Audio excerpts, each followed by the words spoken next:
Saya dijuluki wanita yang kikir dan tamak. Nyi Endit. Itulah nama saya. Di sebuah desa di wilayah kota Garut, tinggallah seorang wanita bernama Nyi Endit. Itulah saya.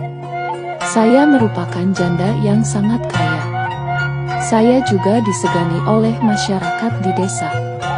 Berkat kekayaan yang saya miliki, saya dapat melakukan apa saja sesuai keinginan saya. Dan karena kekayaan saya pula, banyak warga desa yang minjam uang kepada saya. Namun uang yang dipinjam harus dikembalikan dengan bunga yang tinggi. Bagi warga desa yang tidak mampu membayarkan hutang, maka pengawal saya tidak segan-segan akan melakukan kekerasan agar membayarkan hutang-hutangnya. Suatu hari, desa kami mengalami kekeringan yang luar biasa. Warga desa pun banyak yang mengalami kelaparan karena hasil panen mereka gagal akibat kekeringan. Sebaliknya, saya dan keluarga malah asik melakukan pesta, tanpa memperdulikan bagaimana keadaan warga di desa. Pesta yang saya gelar sangatlah meriah. Ketika sedang asyik berpesta, saya lalu diberitahukan oleh pengawal saya, bahwa di depan rumahnya ada seorang pengemis yang datang.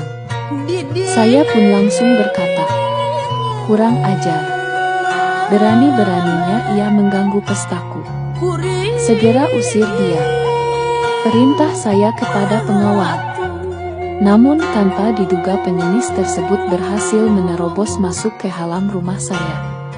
Dengan pakaian compang-camping, pengemis itu berteriak mengatakan, "Nyi Endit, kau benar-benar adalah orang yang kejam dan serakah.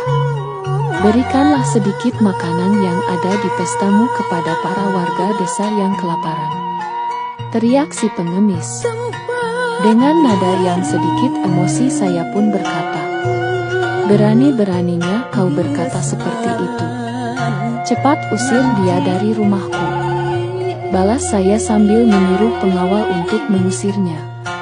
Mendengar perintah tersebut, para pengawal saya pun bersiap untuk mengusir paksa si pengemis. Namun hanya dengan sekali gebrakan, si pengemis dapat membuat pengawal saya terlempar beberapa meter. Kemudian pengemis tersebut mengambil sebatang ranting pohon dan menancapkannya ke dalam tanah. Sambil berkata, "Jika kau berhasil mencabut ranting pohon ini, maka kau termasuk ke dalam orang-orang yang mulia di dunia ini. Namun jika kau tidak berhasil, kau dapat meminta bantuan kepada pengawalmu," seru si pengemis. Mendengar pernyataan pengemis tersebut dan merasa itu adalah hal yang gampang, lalu saya berusaha mencabut ranting pohon yang ditancapkan ke tanah tersebut, namun tak berhasil, begitupun dengan para pengawal. Saya pun terheran mengapa hanya ranting pohon yang ditancapkan ke tanah tidak dapat dicabut. Lalu tanpa diduga setelah itu si pengemis berhasil mencabut ranting pohon tersebut dengan mudah. Sekejap dari tanah yang ditancapkan ranting tersebut menyemburlah air yang begitu banyak. Saya panik.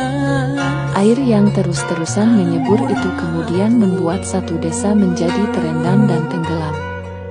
Hingga akhirnya membentuk sebuah danau yang bernama Situ Bagendit. Situ artinya danau, sedangkan Bagendit diambil dari nama saya Nyi Endit.